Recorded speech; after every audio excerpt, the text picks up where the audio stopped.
I would watch YouTube videos, how to curl your hair like that. And then I would record myself, my own YouTube video, and I'll be like, hi guys, welcome to my channel. 1, 2, 3. What are you gonna say? I don't know. Hi everyone! Welcome! Hi everyone, welcome to Med Podcast, where in this episode we are going to talk about critical reading by students who are challenged by the English language. So, when did you guys learn to speak in English? I actually don't know. Maybe when I was in elementary, because I often watch YouTube. Oh yeah, me too. What about anyone else? I learned English when I was 3 years old because I lived in Cebu and there were a lot of American people and Korean, so we speak English so often. What about you? I think that I started to learn English when I started to go to school because I was raised with Tagalog language, so I'm not really fluent when I started to go to school. And what about you? What about me? Back when I was in elementary, after class, I would always turn on the TV and watch Cartoon Network all day long to the point that I would always speak in English at home. My time was, I was very self-conscious when I was still young, and I would watch YouTube videos, how to curl your hair like that. And then I would record myself, my own YouTube video, and I'll be like, hi guys, welcome to my channel. I'll be like that. You're like my sister! Okay, so, do you think you are fluent in English? I don't consider myself fluent in English. Me too. I don't particularly. But we consider ourselves to speak English well, but we're not completely Yes. fluent. Yeah. Because there are instances where you don't feel like you're at your best to speak in English. Yeah. So, let's dig deeper into the English language. How about your insights on students who are fluent in English but cannot critical read? That's actually a hard question. There are several factors when it comes to that. Some people did not grow up, learning English in their environment. So I think it's one hard factor and a sad factor actually that people are not given the same privileges as us. That we are able to study English at school, at home, with our friends, our families. Even with students who are fluent in English, it's hard to actually critical read. How do you say so? Because personally, I find it hard to critical read. Yeah, sometimes your brain just cannot comprehend what you're reading. Especially, for example, myself, I could read novels quite well. But when it comes to research papers, I Yeah, cannot. same. Sometimes there are parts in the novel that you can't really understand because you can imagine what it's like in there. But in reason,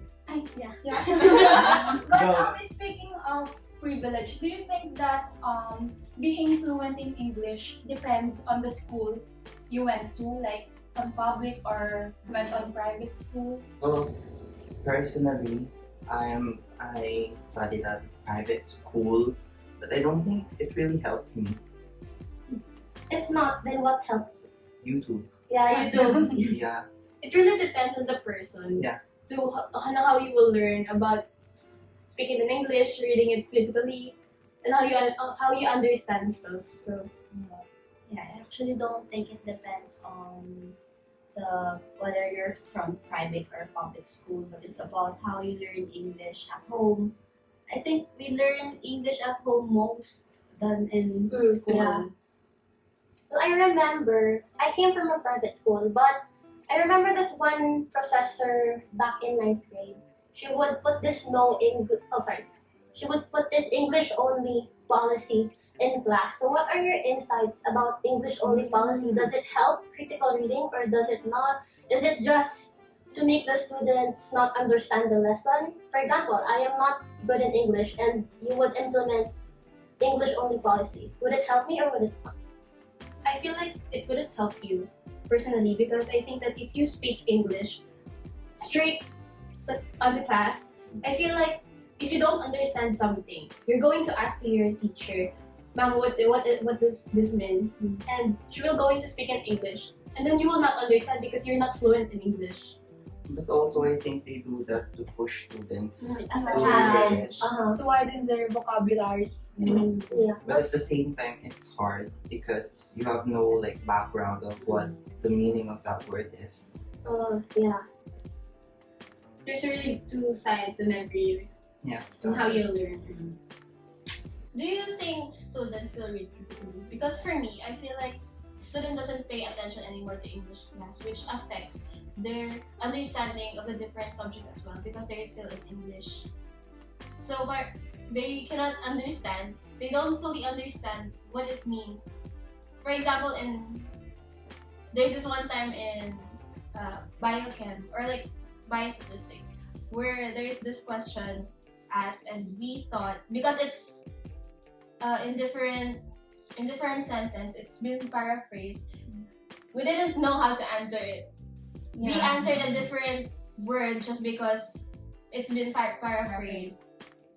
There are also some instances where students were given activities and they tend to rely only on one reference.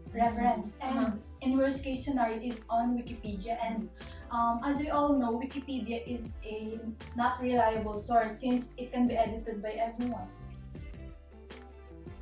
But I still think that there are still students who critically read, but like a few of them can be just someone who really wants to read a certain passage, like those who want to excel in the English subject particularly, they tend to critically read more often. Yeah. Like if you love the English language, you will critically read. But if you're not a student who doesn't like English language, you will not. You just let it go. Yeah. So, but actually, there are students who has potential to excel in class, but they cannot critically read. There are a lot of students like that. Like, I personally like rely on memorization. So that it's like you cannot understand the true meaning of Yeah. the passage. You just I just know. the words. I just know what I read. So But then when it's paraphrased, yeah, you paraphrase it. I was like, You just tend to memorize the keywords. yeah. Yeah. but if the keyword's not Yeah, there are also instances where I only memorize a word. Yeah. if it's not there, you can't answer Yeah, it. I was like, what's it? When I was in high school, actually half of my class failed an English test. Like half of my class just because they did not read the directions. It's even like the sister of my English professor failed the class because she did not read the directions. What are your thoughts about that? Students not reading directions. Well, I have experience. Like, do you remember our first activity in PSTM? It says list 5 something, and I made an essay about it. So I have to redo it. And unfortunately, I didn't get a perfect score. Me too. In biostatistics as well, you're supposed to write in all caps, and most of us didn't. We only do it mid-quiz. So what do you guys think you should do to improve critical reading skills? When I read a certain text that I don't know the meaning of, I immediately search it on Google or in Merriam-Webster dictionary, so I would understand the meaning of the word more or the passage more. Personally, I think one of the factors that I can understand the text or the paragraph being said is that I read it again and again and slowly so I can fully understand and immerse in the directions or the passage that I've been reading. As for me, I would buy books that would challenge me with the fluency of the English. I would buy really, really deep English books just to try to improve my critical reading skills. There are instances where there will be deep words, but you'll be able to visualize it when you read it. Oh yeah. Depending on the sentence. Yeah. I think So like you will learn the word. So I think one of the main factors is to actually build your like foundation in English. Is to know the Yeah. basics. Yeah. And be interested. Yeah. That's the key. I think that's the Yeah. key. Be interested in Mm. what you read, because if you're not interested on what you're reading, it's You'll just find it hard. Mhm. You have and to you'll find never understand it. Yeah, you have to find something about the paragraph that you love about, so you'd be interested in it. Personally, doesn't read much, but I like watching movies with subtitles, and with that, I can understand the words more when I can see the actors and actresses portraying it. Because sometimes when we watch in cinema, there's no subtitle. So sometimes you can't understand. Yeah, you're like, Sometimes they're mumbling and you can't understand it. So it's very confusing. How will you understand it more? You need to like read it to actually understand what it yeah, you need means. to read the subtitle. So it's really hard if you're lack of with translation. Lack of foundation. Yeah.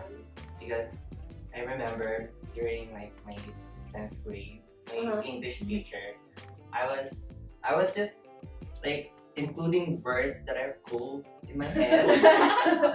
and she said, you know what? Your sentences are nonsensical. Oh! Yeah, you really said that. So What did you feel? actually, I was like, I was like, I'm not affected by it, but inside I'm. So really, for me, like the basics, really, it will help. I think that it's hard because sometimes students can't focus on English language, their subject on English. So sometimes they lack focus and it ends up being you not understanding how will you read this sentence because you did not pay attention to the topic which is the same or with regards with the topic. Actually, also the difficulty in the subject matter is a hindrance to improving critical reading, because sometimes there are just given topics which are really hard to understand. Even for those students who excel, it's hard to comprehend what the passage is about. It's hard to give summaries about it. So let's say we cannot understand the English language well. For example, our teacher told us to summarize a story. How are you supposed to summarize a story you do not even understand? So like, with regards to critical reading, you have to really critically read the passage for you to be able to write a summary. And it becomes harder, especially if you don't want to read it. You're like, I don't want to read this. I'm not Especially if it's interested. too long. Yeah. So you really have to pay attention, you really have to put your mind into it to be able to write a summary in critical reading. So what about we have a research, right? We're gonna conduct a research. So in writing a research paper or an article or just reading your RRLs or RRS, how does critical reading help?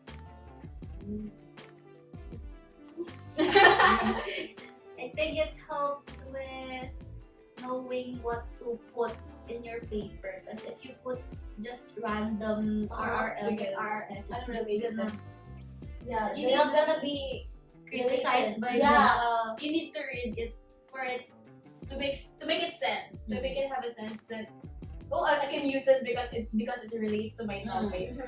Because if you do not read it, like for example, you saw the title and you think that it's related, but when you read the article or It's not. it's not. Yeah, so you really have to read the entire. Speaking of RRL and summary, there are some instances where you mistranslate the words. Like, you translate it on how you understand it without knowing the true meaning of it. So like if you read an article, you translate it into a different meaning. Yeah. It's not what the article originally stated. Yeah. So then we tend to mislead the audience or those who will read our paper. Yeah.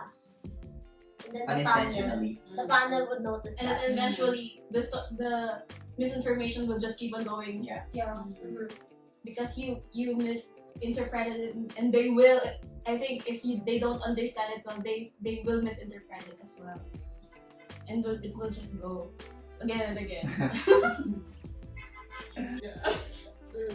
Are we gonna run this already? I mean, Yeah. yeah. Go wrap it Go. up. Yeah, okay.